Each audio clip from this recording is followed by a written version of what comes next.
וואי שיט אחי, אני קיבלתי 0 במבחן. טוב, חייב לראות את זה לאמא שלי. מה נשמע אמא? מה נשמע בן שלי?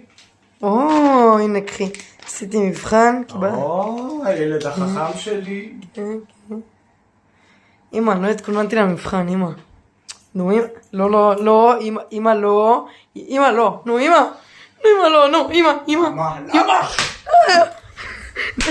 היידה, מה במבחן בתנ"ך? אמא קחי. מהבתנ"ך. מהבתנ"ך, כן.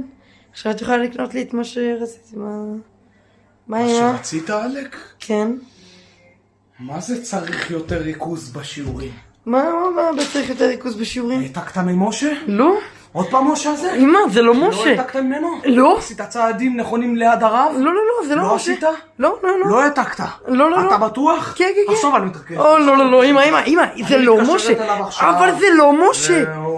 נו אמא, די, אמא. רינת, אני לא יודע איך את נותנת לזה יד. אני יודעת שהילד שלי מפגר, והוא מטומטם קצת. זה לא אומר שהבן שלך משה צריך לתת לו להעתיק. זה לא עניין, זה לא בסדר. אמא. להתראות, אל תצעקי עליי. תפסיקי כבר.